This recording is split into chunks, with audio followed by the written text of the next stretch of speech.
Hello, Amanda. It's so great to see Hi. you. I think we've known each other since the early 2020s, Yep. I believe. Probably But around 2020, 2021. yeah, So going on a good 5 years now. it's a good run where kids have gone off to college, graduated, and And boomeranged back. exactly. So why don't you just tell a little bit about what you do, what your role, and why we're going to talk about events? Yeah, sure. So I'm Amanda Dake. I am a consultant. I have a podcast. I wrote a book. But primarily, I help business owners with their events, producing or strategy, and or both.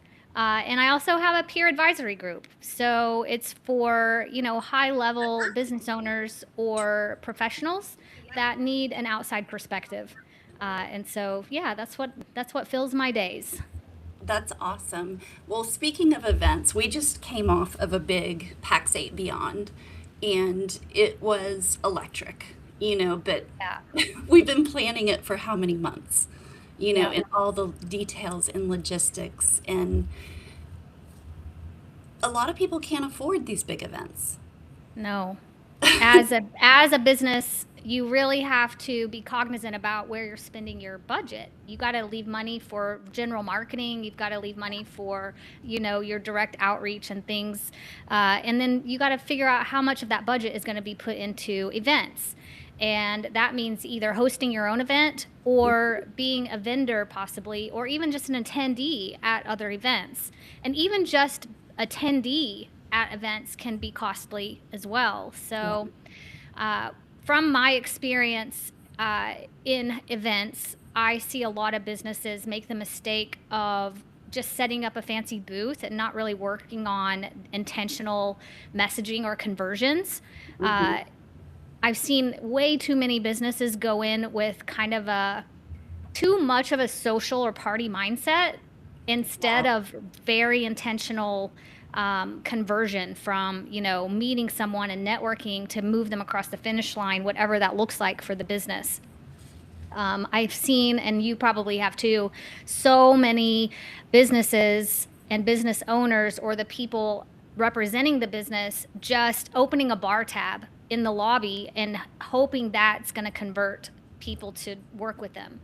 So I Well, and feel not like there are way better methods mhm. to convert people and to network properly at these events. And you don't have to be a vendor at the event to do some of these things.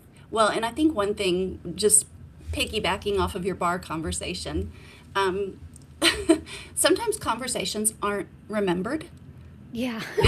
Yeah. They could have been amazing. I don't know. Right. And then, it's like, what did that really accomplish?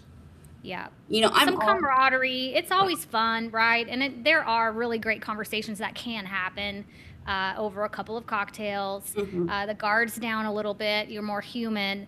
But I feel like I know there's more intentional ways to get the same effect and remember it the next day. Yeah. We were talking before we went live that we did an event. There was a big event in Dallas, and I'm in Dallas. So we put together something the day before, not to overlap with anybody's agenda, because that's Hmm. just not right. Um, Is that one of the ways that you're talking about maybe spending your money wiser? Yes. So a lot of these events, of course, your ideal clients are all gathering in one big pavilion, right?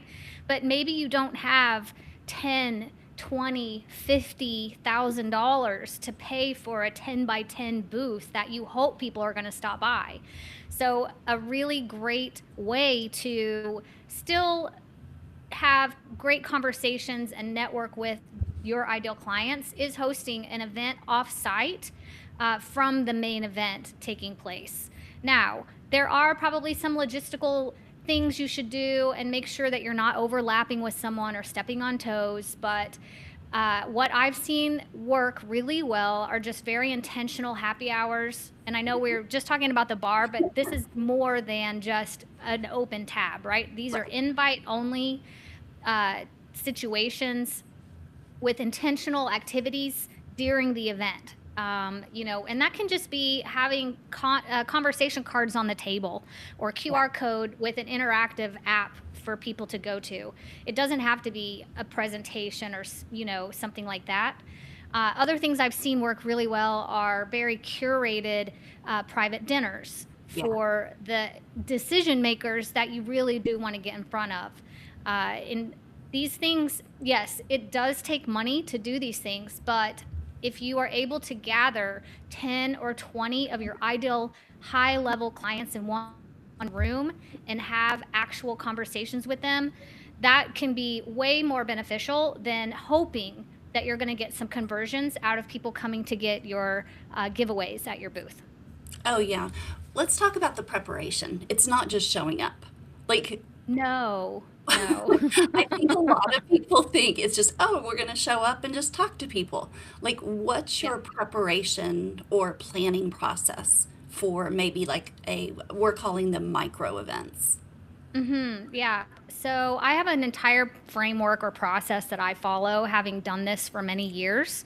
It's not overly complicated, but it keeps everything organized and very intentional. And you notice I've used that word several times. It's very important. So we're not just like showing up and hoping, Fleming's has room for us.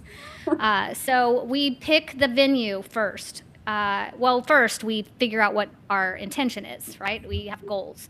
But then we find the venue, we come up with the activity. I just finished hosting one on a rooftop in New York City on Tuesday of this week.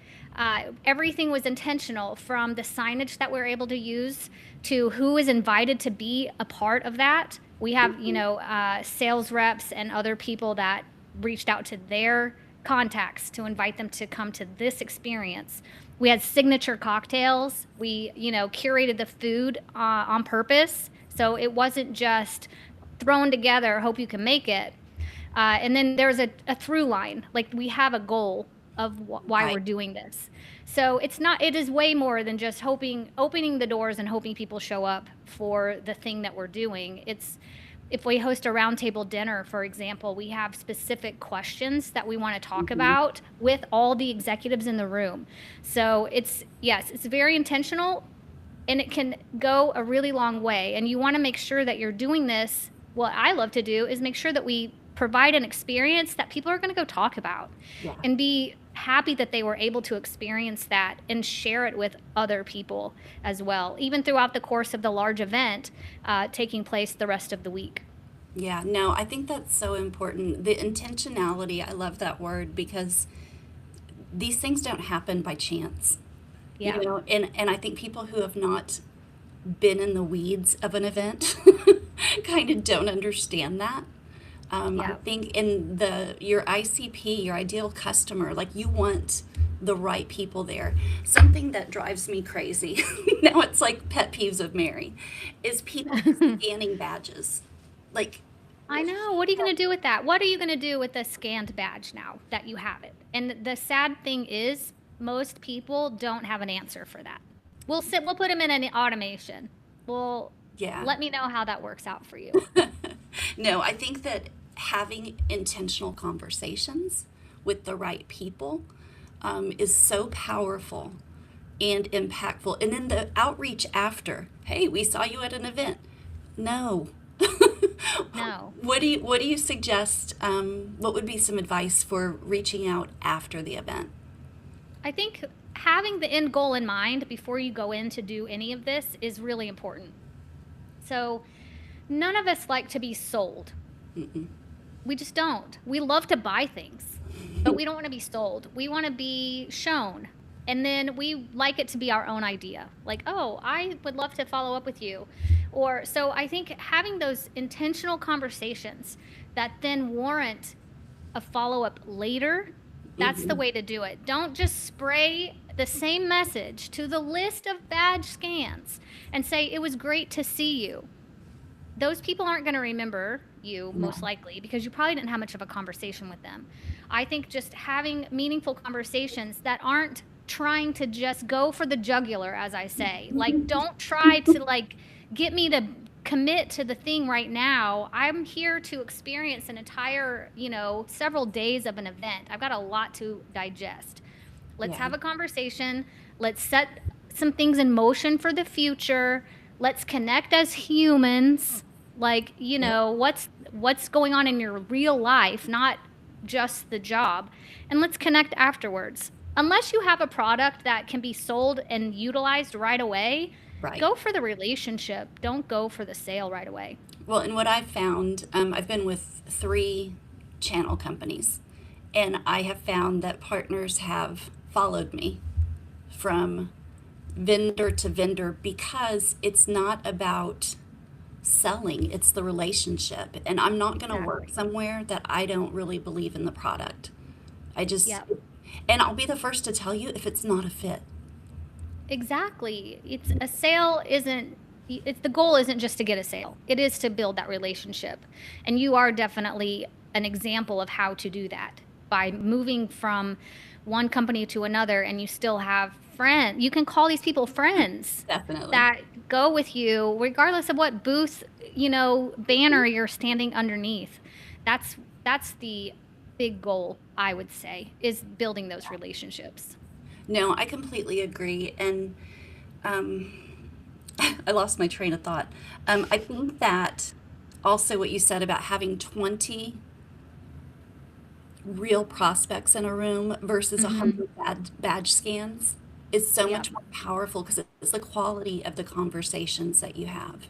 The quality of the conversations and the level of an experience that you can provide for those people. So it is more than just come by and pet a puppy or whatever you have at your booth, I'm there for the which purpose. I'm always going to do that. Yes. But am I going to buy your product because I pet your puppy? Probably not. Maybe not. But But I might take the I don't puppy. know. That's a pretty good one to get me.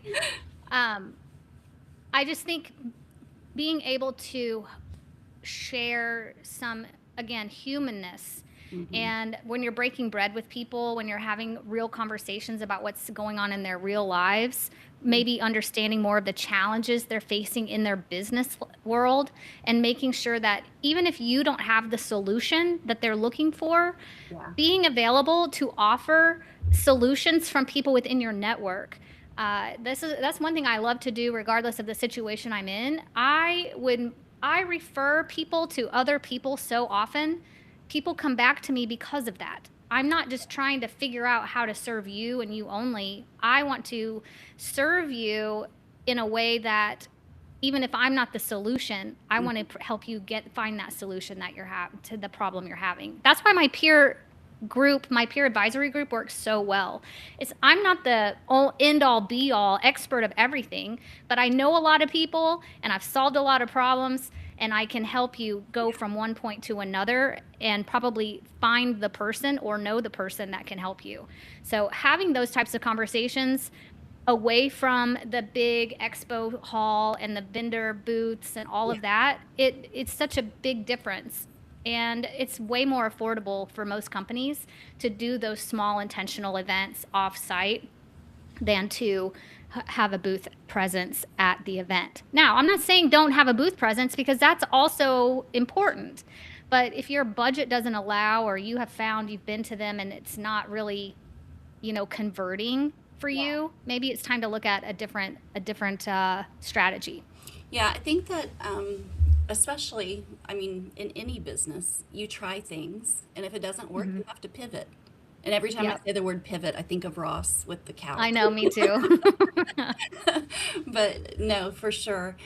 When I was working for Gradient, and they had a massive layoff, and Colin Hmm. Knox, the founder, he's like, Mary, what do you want to do? Because he actually reached out on my behalf, and Yes. helped me connect with Connor and Josh at Finn. And I was like, I just want to help people. Like, Hmm. that's it, bottom line. So, I just think, as you said, if you're just going for the jugular, Yeah. success is going to be really hard to find. Yeah. And maybe a little less fulfilling than it could be otherwise. Oh, yeah. Well, and I feel like going for the jugular is like, I don't know, shooting an arrow once and then you burn the relationship Hmm. because people see right through that. Yeah. And Yeah. they see you coming next time and they're like turning the other way, right? They're They're hiding. like dodging you. Yeah, they don't want to be, like I said, they don't want to get a constant pitch fest. It's about humans building relationships with humans. Yeah, I completely agree. I couldn't have said it better. Um, so, really, from the conversation, intentionality, planning, pe- things don't happen by chance, Yeah. meaningful outreach, and building relationships. Did I miss anything? And like something we talked about offline first, but it fits in here too, is keeping in mind that there is plenty to go around. So, sharing your ideal prospects with other companies or networking that way, I think is also beneficial. And I think sometimes we try to hold on to our leads or our list so closely because we're afraid someone else is going to get them or they're going to get their money. No, just share, help. That's it's Yes. just all it is. Just help people. Yeah, and I mean, we could go on and on. I know we're at our 15 minutes, but also like co-sponsoring. Like get with people that Yeah, have a product that complements yours or maybe not. You just like the people. that's right. That's right. Yep, I've But seen it a share. lot, and it's more fun that way. Oh, for sure. And you're building community. So, well, Yep. thank you so much. We Thanks for really having me, Mary. we could talk about this for hours, honestly. I know. I But know. follow Amanda. How can people get in touch with you if they're Yeah, interested? just find me right here on LinkedIn. It's Okay, totally easy. Yeah. perfect. Well, thanks everyone, and we will see you next time, next Thursday.